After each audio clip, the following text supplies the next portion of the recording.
नमस्कार, स्वागत है आपका बिहार समाचार में। बिहार वालों के लिए बड़ी खबर आ गई है। देखिए, 7वें चरण की शिक्षक बहाली प्रक्रिया का विज्ञापन आ रहा है। तो वहीं शराबबंदी में नीतीश कुमार जी बुरी तरह से फंस गए हैं। अब शराबबंदी को हमेशा के लिए खत्म करने की मांगे पुरजोर तरीके से की जा रही है। साथ ही तेजस्वी यादव के स्वास्थ्य विभाग ने भी एक ऐसा कारनामा करके दिखा दिया जिसने तेजस्वी यादव की नाक ही कटा दी। साथ ही तेजस्वी यादव ने बिहार के गरीबों, मजदूरों और आम लोगों के लिए कई बड़ी घोषणाएं की है। तो आज की बिहार की बड़ी और काम की खबरों पर बात करने से पहले आपसे एक छोटी सी अनुरोध है, कृपया वीडियो को एक प्यारा सा लाइक अवश्य कर दीजिएगा। आपका लाइक करना ही हमारी मेहनत का फल होता है।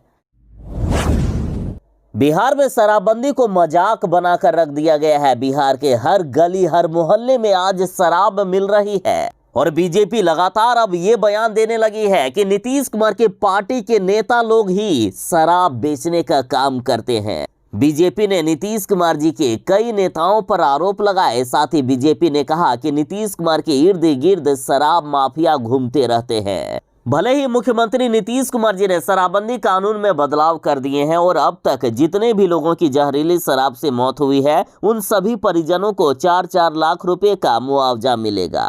तो इधर देखिए, खबर है कि भाजपा प्रवक्ता अरविंद कुमार सिंह ने एक वीडियो जारी किया है जिसमें से जदयू नेताओं को वे शराब तस्कर और शराबी कह के संबोधित कर रहे हैं। वे जदयू नेताओं को तुम कह के संबोधित किए। बीजेपी नेता ने कहा कि ए जदयू के शराबी नेताओं, तुम अपनी बीबियों से लिखकर बिहार की जनता को गारंटी दे दो कि हमारे पति शराब नहीं पिएंगे, शराब नहीं बेचने का काम करेंगे। साथ ही इन्होंने कहा कि बिहार में अगर शराब बिकेगी तो इसके जिम्मेवार नीतीश कुमार होंगे। साथ ही भाजपा नेता ने यह भी आरोप लगाया कि जदयू पार्टी के टॉप से लेकर बॉटम तक के नेता शराब पीते हैं। और कुछ दिन पहले राजद के ही विधायक रामबल्ली सिंह चंद्रवंशी ने कहा था कि हर गांव में शराब बन और बिक रही है। नीतीश कुमार की जिद ने बिहार को बर्बाद कर दिया है। साथ ही राजद नेता रामबल्ली सिंह चंद्रवंशी ने दावा किया कि तेजस्वी यादव तो खुद शराब पीते हैं। बिहार के सबसे बड़े शराबी हैं तेजस्वी यादव।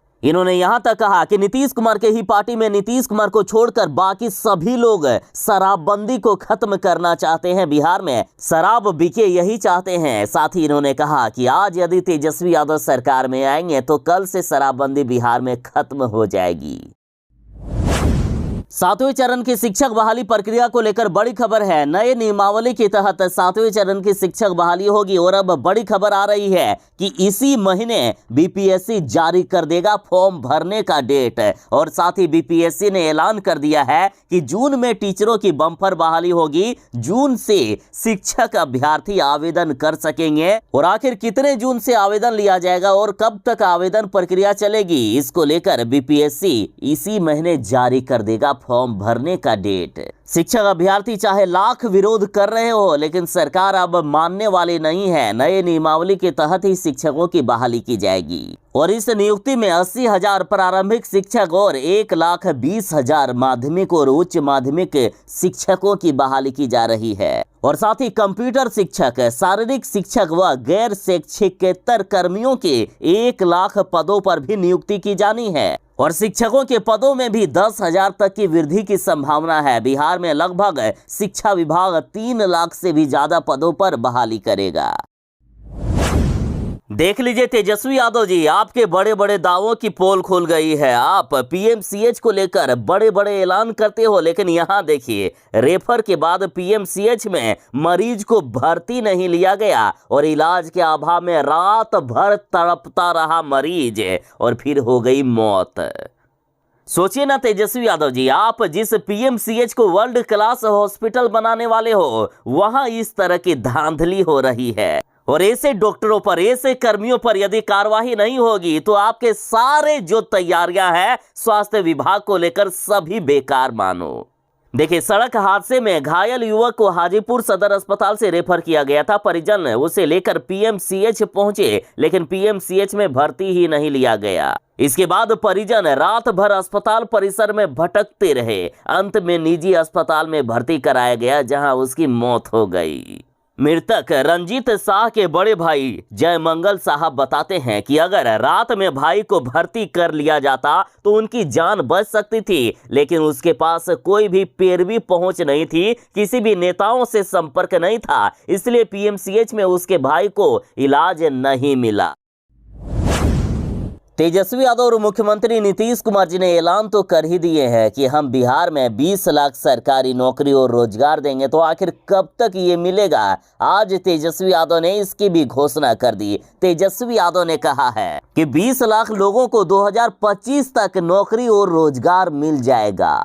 तेजस्वी यादव बोले कि सरकार ने हमारी शुरुआत कर दी है। बिहार में 3 लाख अभी शिक्षकों की बहाली हो रही है, साथ ही पुलिस विभाग में लगभग 75,000 बहालियां होने वाली है। तो वहीं भूमि सुधार एवं राजस्व विभाग में भी 10,000 सरकारी नौकरियां मिलेगी और इस तरह से कई विभागों में भर्ती प्रक्रिया जारी है और बिहार के 10 लाख लोगों को नौकरी और 10 लाख लोगों को रोजगार हम 2025 तक दे देंगे। तो इस पर बीजेपी ने पूछा कि तेजस्वी बाबू क्या हुआ आपके वादे? आपने तो बड़ी बड़ी डींगे हाँकते हुए ये वादा किया था कि पहली कैबिनेट में पहली कलम से हम यदि कोई दस्तखत करेंगे ना तो वो 10 लाख सरकारी नौकरी देने का करेंगे, और आपने अब इस मुद्दे को अगले चुनाव तक खींच दिया। 2025 में अगला चुनाव होने वाला है। तेजस्वी यादव चुनाव के समय अब नौकरी देंगे। बीजेपी ने कहा कि तेजस्वी यादव बिहार की जनता को बेवकूफ बनाने का काम कर रहे हैं और ये अगले चुनाव तक भी नौकरी और रोजगार नहीं देंगे, बल्कि अगले विधानसभा चुनाव में भी तेजस्वी यादव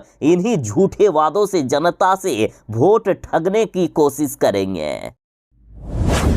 देख लीजिए मुख्यमंत्री नीतीश कुमार जी, आपके शराबबंदी का क्या हाल है। बिहार में शराबियों, शराब माफियाओं, शराब तस्करों का हौसला 7वें आसमान पर है। देखिए वैशाली से खबर है कि गुप्त सूचना मिलने के बाद उत्पाद विभाग की टीम शराब तस्करों को गिरफ्तार करने गई, लेकिन उत्पाद विभाग की टीम को ग्रामीणों ने इतना मारा, घसीट घसीट कर इनको मारा गया है और इसमें कई पुलिसकर्मी गंभीर रूप से घायल भी हो गए और ऐसे मामले लगातार सामने आते ही रहते हैं। अब देखिए छपरा से खबर है कि छपरा में उत्पाद विभाग की टीम पर हमला किया गया। शराबी ने कर्मी की अंगुली चबा डाली, अंगुली अलग कर दी गई दांत से काटकर।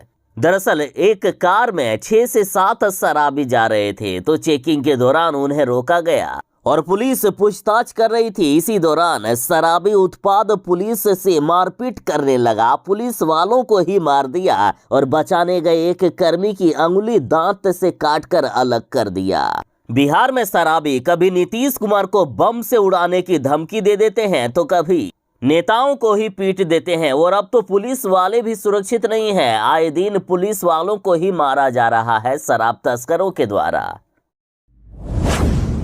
जो सरकारी नौकरी की तलाश कर रहे हैं उनके लिए बड़ी खबर है। जन वितरण प्रणाली में 409 पदों पर होगी बम्पर बहाली। देखिए बिहार के भागलपुर और बांका जिले से खबर है कि इन दोनों जिलों में डीलर यानी जन वितरण प्रणाली के विक्रेता के लिए 409 रिक्त पदों पर बम्पर बहाली होने वाली है। आयुक्त ने बांका और भागलपुर जिले के सभी 4 अनुमंडल के एसडीओ को निर्देश दिया है कि हर हाल में 2 महीने के अंदर डीलरों के रिक्त पदों पर चयन की प्रक्रिया पूरी करें। बांका अनुमंडल में 54, सदर अनुमंडल में 255, कहलगांव में 50 व नवगछिया में 50 डीलरों के पद खाली हैं। बिहार बोर्ड के इंटर में कई विद्यार्थी फेल हो गए थे और उन्होंने कंपार्टमेंटल परीक्षा के लिए अप्लाई किया था और अब बड़ी खबर है कि कंपार्टमेंटल की परीक्षा शुरू हो रही है। इंटर की कंपार्टमेंटल परीक्षा 26 अप्रैल से शुरू होकर परीक्षा 8 मई तक चलने वाली है। पहली पाली सुबह 9:30 बजे से लेकर 12:45 तक चलेगी और दूसरी पाली 2 बजे से लेकर 5:15 तक चलेगी। आनंद मोहन की रिहाई हो गई है, तो एक तरफ जहां तेजस्वी यादव ये कह रहे हैं कि इसमें से गलत क्या है, आनंद मोहन कानूनी तरीके से सजा काटकर बाहर निकले हैं, लेकिन इस पर सुशील कुमार मोदी जी का कहना है कि आनंद मोहन के नाम पर सरकार ने दुर्दांत अपराधियों को जेल से रिहा किया। सुशील मोदी बोले कि चुनाव में गड़बड़ी कराने के लिए खास लोगों को नीतीश कुमार ने छुड़वाया है। देखिए, डीएम हत्याकांड में उम्र कैद की सजा काट रहे आनंद मोहन को जेल से रिहा कराने के नाम पर सरकार ने पर्दे के पीछे बड़ा खेल कर दिया। देखिए, आजीवन जेल की सजा काट रहे जिन लोगों को अच्छे आचरण का सर्टिफिकेट देकर रिहा करने का आदेश दिया गया है, उसमें से 7 को हर महीने थाने में हाजिरी लगाने को कहा गया है। यानी सरकार को उन लोगों पर शक है, फिर भी अच्छे आचरण का सर्टिफिकेट देकर उन्हें जेल से रिहा कर दिया गया। इस पर सुशील मोदी ने कहा है कि आनंद मोहन से हमारा कोई विरोध नहीं है, लेकिन आनंद मोहन के नाम पर 27 दुर्दांत अपराधियों को जेल से छोड़ दिया गया और ये वैसे दुर्दांत अपराधी है जिन्होंने सरकारी कर्मचारियों और अधिकारियों की हत्या की थी। सुशील मोदी ने कहा कि नीतीश कुमार ने खुद 2016 में ये कानून बनाए थे कि जो अपराधी बलात्कार के साथ हत्या, डकैती के साथ हत्या या सरकारी कर्मी की हत्या जैसे अपराध में उम्र कैद की सजा काट रहे हैं, उन्हें समय से पहले किसी भी कीमत पर नहीं रिहा की जाएगी। और अब नीतीश कुमार ने अपने द्वारा बनाए गए कानून को ही बदल दिया। इन्होंने कहा कि अब बिहार के सरकारी कर्मचारी और कर्मी डरे हुए हैं कि अगर कोई उसकी हत्या कर भी देगा तो सरकार 10 से 12 साल की जेल की सजा के बाद उसे रिहा कर देगी। मौसम विभाग ने बिहार में भारी बारिश को लेकर अलर्ट जारी कर दिया है। बिहार के अधिकांश जिलों में भारी बारिश होने वाली है और अगले 2 दिनों तक बारिश होने की संभावना जताई गई और पूरे बिहार में येलो अलर्ट जारी किया गया है। बिहार के अधिकांश जिलों में आंधी तूफान के साथ भारी बारिश और वज्रपात की संभावना है। और आज मौसम विभाग के अनुसार बिहार के जिन जिलों में बारिश होने वाली है, ये जिले हैं बक्सर, भोजपुर, पटना, बेगूसराय, अरवल, जहानाबाद, नालंदा, शेखपुरा, लखीसराय, कैमूर, रोहतास, औरंगाबाद, गया, नवादा, सुपौल, अररिया, किशनगंज, सहरसा, मधेपुरा, पूर्णिया, कटिहार, खगड़िया, बेगूसराय, भागलपुर, मुंगेर, जमुई, बांका और नवादा। इन जिलों में भारी बारिश को लेकर खतरनाक अलर्ट जारी कर दिया गया और इस बार काफी तेज वज्रपात हो रही है। वज्रपात से बिहार में कई लोगों की मौत हो गई है। मौसम विभाग ने खास करके लोगों से अपील की है कि वे सावधान रहें। बीपीएससी के अभ्यर्थियों के लिए बड़ी खबर है। देखिए, बीपीएससी 68वीं संयुक्त मुख्य परीक्षा का अब डेट बढ़ा दिया गया है। अब 29 अप्रैल तक कर सकते हैं इसके लिए आवेदन। देखिए, बीपीएससी 68वीं संयुक्त प्रारंभिक परीक्षा में सफल वैसे अभ्यर्थी जो मुख्य लिखित परीक्षा के लिए निर्धारित शुल्क के साथ ऑनलाइन आवेदन नहीं कर पाए हैं, उनके लिए राहत भरी खबर है। वे अब 29 अप्रैल तक ऑनलाइन आवेदन कर सकेंगे।